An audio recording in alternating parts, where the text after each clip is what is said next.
Қолхат арқылы қарызды өндіріп алуға бола ма? Қолхат заңсыз ба, әлде заңды ма?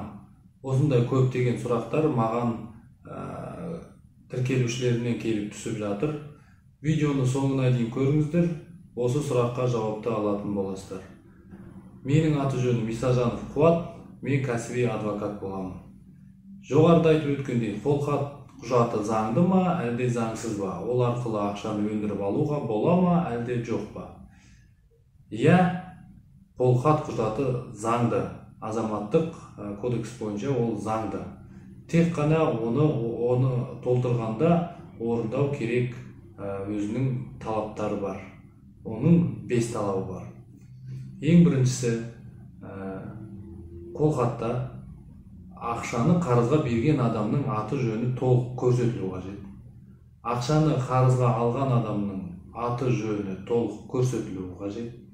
Қарызға берілген сомма толық нақты көрсетілуі керек.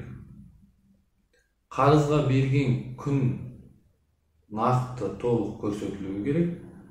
Қарызды қайтаратын күн нақты толық көрсетілуі керек. Яғни осы 5 талапты орындай отырып толтырылған қолхат заңды күшке ие болады және осы арқылы соттан қарызды өндіріп алуға болады.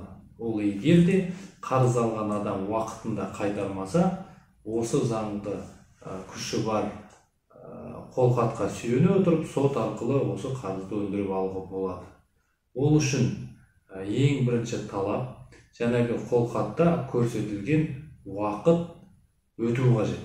Сол уақыттың ішінде қарыз алған адам қайтармаса, сонда өндіресіздер. Яғни, мысалға, сізден бір адам қарызға 2022 жылдың 25 қаңтары күні 500 мың теңге қарыз алды да, 2022 жылдың 25 ақпаны күні қайтарамын деп қолхат берді, міндеттелді. Сіз 23-24 ақпан күні әлгі уақыт өтпей сотқа жүгіне алмайсыз. Тек қана 25 күні ол кісі қайтармайды. 26 күні қайтармаса, 26 күнінен бастап, яғни 26 ақпаннан бастап сіздің сотқа беру құқығыңыз пайда болады. Екінші талап, басқа бейне жазбаларымда айтып өткендей, міндетті түрде сотқа жүгіну үшін талап арыздың құнынан мемлекеттік баж төлеу керек. Ол жеке тұлғаларға 1%, заңды тұлғаларға 3%.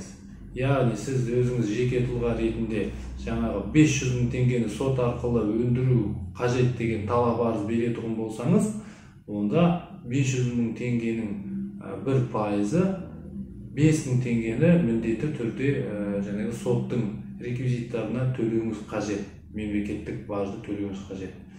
Яғни, қорытындылай келе, егер де 5 талапты сақталса, қарыз берген адамның аты жөні толық қолхатта жазылса, қарыз алған адамның аты жөні толық қолхатта жазылса, берілген сомма нақты жазылса, алған күні нақты жазылса, және де қарыздың қайтарылатын күні нақты жазылса, осы 5 талапты орындай отырып жазылған қолхат заңды күші бар болып табылады. Осы бейне жазба сіздер үшін пайдалы болды деп ойлаймын. Ары қарай менің осындай пайдалы жазбаларды сіздерге бейне жазбалар түсіріп, сіздердің құқықтық сауаттылықтарыңызды көтеру мақсатында жұмыс істесін десеңіздер, менің осы каналыма тіркеліп, лайк басып, пікір қалдырып, осындай белсенділік танытыңыздар.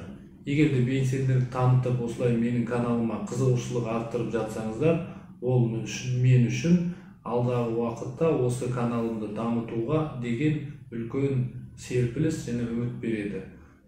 Сол себептен менің каналыма тіркелулеріңізді өтінемін. Рахмет, сіздермен болған адвокат Қуат Исажанов. Келесі кездескенше.